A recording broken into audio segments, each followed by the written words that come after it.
Wendy Dio says that she doesn't think there ever would have been a reconciliation between Ronnie James Dio and Vivian Campbell if the legendary heavy metal singer was still alive.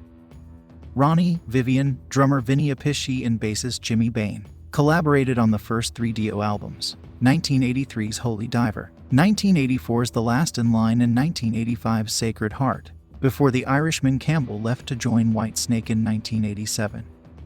Vivian later publicly took issue with Ronnie's need for total control of the band, claiming that finances played a major part in the bad blood that preceded his exit.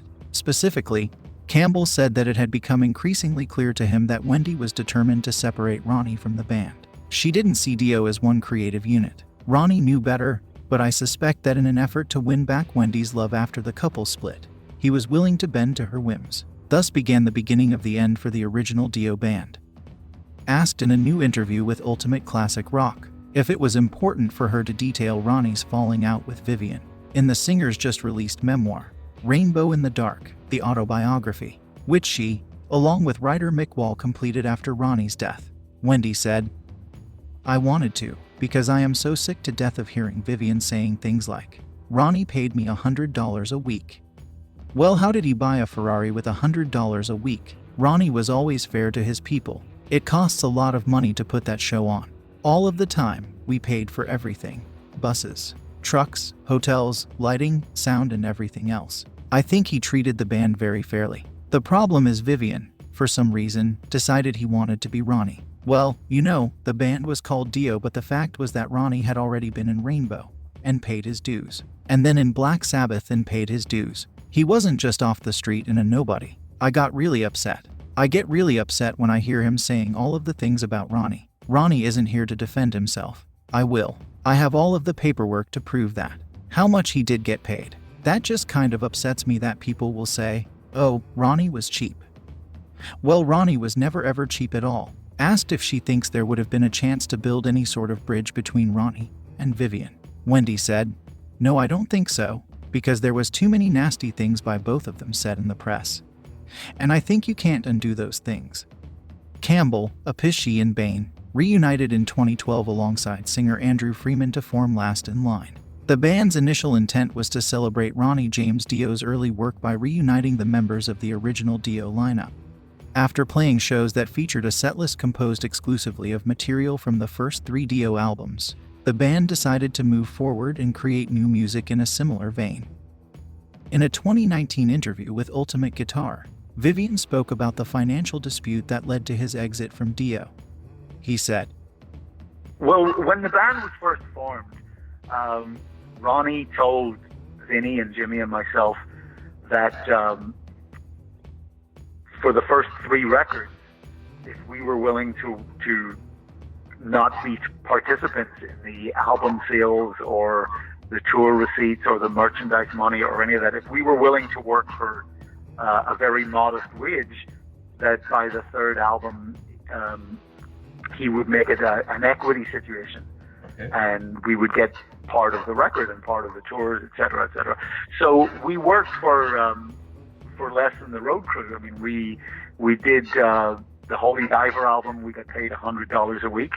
When we started the Holy Diver tour, our pay was bumped up to $400 a week, and so on over the years, over the Holy Diver tour and the Last in Line tour and the Sacred Heart tour, and our wages were gradually increased from tour to tour, but we were getting paid less than our lighting designer, for example, and things like that. But we were also writing the songs with Ronnie. We were part of the creative process, but we got none of the record sales.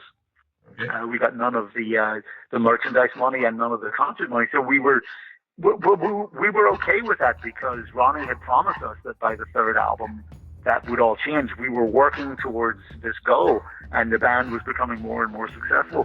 And when the 3rd album came along, I was the first one to say to Ronnie, to remind him of the promise that he made us back in 1982 when the band was formed, before we did Holy Diver record. And I brought it up to Ronnie.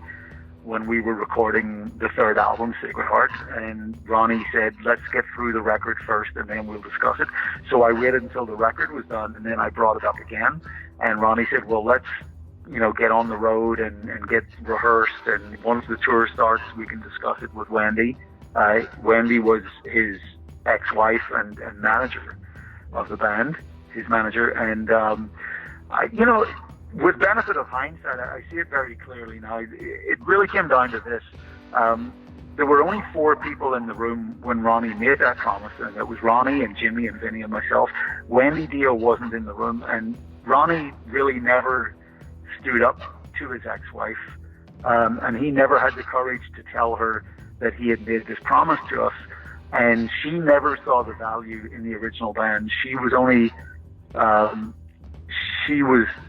I think, so creatively short-sighted that she could only see that it was Ronnie. She didn't see value in who played on stage with Ronnie or who wrote songs with Ronnie. She just thought that everyone could be replaced, whereas I think Ronnie really realized the chemistry that the original band had, and he really valued that. But when it came down to it, he didn't have the courage to stand up to Wendy, and he figured that it was easier to just get rid of me, and that's what he did. So it was, people can say it's about money, and yes, in black and white terms, it is about money, but more importantly to me is that it was about principle. I believe strongly in principle. I always have. I believe in integrity in people, and when I look someone in the eye and I shake their hand and I make a deal with them, I will uphold my end of the deal, and I expect the same of other people. And Ronnie didn't do that for me, so that's why I was fired from the band, and it left such a bad taste in my mouth for so many years. I was so hurt by the whole process that after that, I did make the mistake of saying very hurtful things about Ronnie in the press, as indeed he said the same about me. I think that was a mistake for both of us to do that.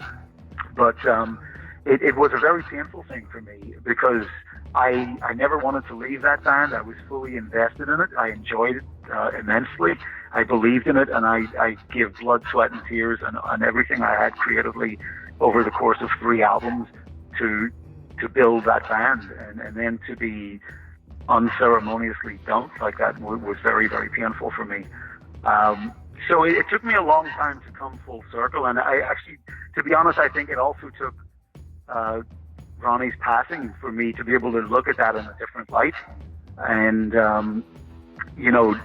realize that it was as much Jimmy Bain's heritage and Vinny Appice's heritage and my heritage as it was Ronnie's, and we all own those records and that history. And so now I've come to fully embrace it, whereas for many, many years it was too painful for me to even listen to it. If it came on the radio, I would turn the radio off. I didn't own any of the records. I wanted nothing to do with it.